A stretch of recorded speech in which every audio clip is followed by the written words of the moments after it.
Mic انمٹ کیجیے، سوال کیجیے۔ مطابق صاحب بہت بہت شکریہ سب سے پہلے سوال کرنے کا موقع دینے کے لیے۔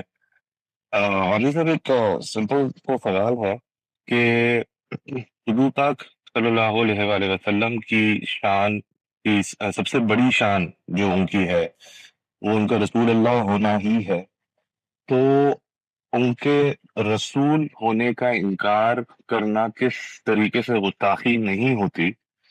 یہ بات پہ سمجھنے کی کوشش کر رہا ہوں۔ اور اگین گستاخی اس سینس میں نہیں کہہ رہا کہ ایک تو ہوتا ہے آپ ڈیمین کرتے ہیں اگلے کو، ڈیمین کرنے کے سینس میں نہیں، ویسے کہ اگر ان کی شان جو سب سے بڑی شان ہے اسی کا بھی انکار کر دیا جائے تو وہ گستاخی کی کیٹیگری میں کیسے نہیں آتا؟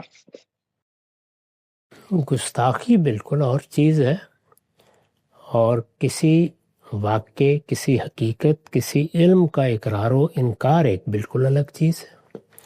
یعنی گستاخی کا تعلق آداب سے ہے۔ میں کسی شخص سے اختلاف رکھتا ہوں، میں ان کی بات کو صحیح نہیں سمجھتا، لیکن کیا مجھے ان کے ساتھ گستاخانہ طریقے سے پیش آنا چاہیے؟ میں نے عرض کیا کہ اس کا تعلق آداب سے ہے۔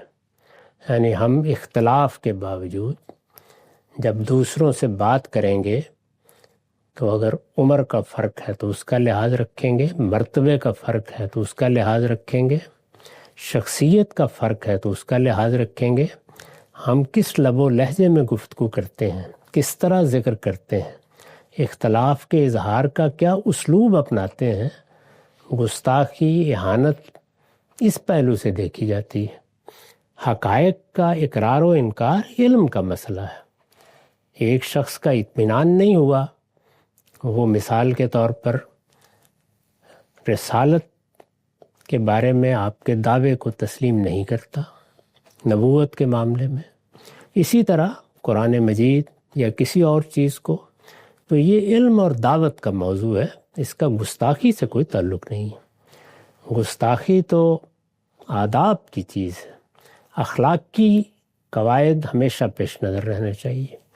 کسی کے ساتھ آخری درجے میں بھی اختلاف ہے تو اس کی عزت ملحوظ رکھتے ہوئے، اس کے انسانی شرف کا احترام کرتے ہوئے، اور پھر یہ کہ اس کی شخصیت کیا حیثیت رکھتی ہے اس کو ملحوظ رکھتے ہوئے گفتگو کرنا یا بات کرنا یا کوئی تبصرہ کرنا، یہ شرفاء کا طریقہ ہے۔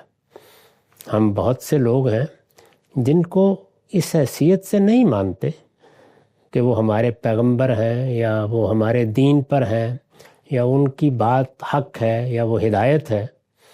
مثال کے طور پر گوتم بدھ ہے، کرشن ہے، اور بہت سے لوگ ہیں، ان سے اختلاف بھی ہو سکتا ہے، اتفاق بھی، لیکن وہ بڑی شخصیات ہیں۔ دنیا میں لاکھوں کروڑوں لوگ ان کے ساتھ محبت کا تعلق رکھتے ہیں، عقیدت کا تعلق رکھتے ہیں، تو اس لیے جب ان سے کے بارے میں بات کی جائے گی یا ان سے اختلاف ہی کا اظہار کیا جائے گا تو آداب کا لحاظ کرتے ہوئے کیا جائے گا۔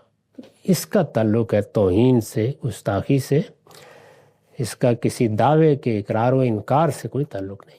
ٹھیک، پیغام صاحب اس میں ایک چیز کی وضاحت فرما دیں کہ کوئی شخص اس پر اگر گفتگو کرے کہ ان کا جو دعویٰ تھا وہ دعویٰ ہی غلط تھا، گویا وہ حقیقت میں ان کا وہ دعویٰ درست ہی دعویٰ نہیں تھا، اور اس میں بالکل ایک ناگزیر پھر لازمی عقلی نتیجہ یہ ہے کہ وہ ایک ایسی چیز کا دعویٰ کر رہے تھے کہ جو حقیقت میں ان میں نہیں پائی جاتی، تو نتیجے کے اعتبار سے وہ جھوٹا دعویٰ تھا۔ اگر کوئی گروہ یا کوئی شخص یہ تاثر رکھتا ہے تو پھر اس صورت میں بھی کیا وہ کوئی گستاخی کے زمرے میں بات نہیں آتی؟ دیکھیے، وہ ایک دعوے کو نہیں مان رہا۔ دعوے کو جب ہم نہیں مانتے تو اس میں بھی شائستہ طریقے دنیا میں ہمیشہ رہے ہیں۔ آپ یہ کہتے ہیں کہ بزرگ شخصیت تھے، یعنی فلاں اور فلاں، لیکن ان کو کوئی غلطی لگ گئی، وہ اپنی بات کو ٹھیک سمجھ نہیں سکے، کسی ذہنی کیفیت میں انہوں نے یہ بات کر دی ہے۔ یہ طریقے ہوتے ہیں اس کو بیان کرنے کے۔ میں نے مسلمانوں کے دو گروہوں کے درمیان جو ایک بڑا اختلاف ہے اس میں بھی ہمیشہ یہی کہا ہے کہ اگر اس کو بیان کرنے کا اسلوب تبدیل کر لیا جائے تو نفرت ختم ہو جائے گی، اختلاف باقی رہے گا۔ تو جب بھی آپ کسی چیز سے اختلاف کا اظہار کرتے ہیں تو وہی بات ہے کہ آپ اصل میں جو بات کہہ رہے ہیں وہ کیا اسلوب ہے۔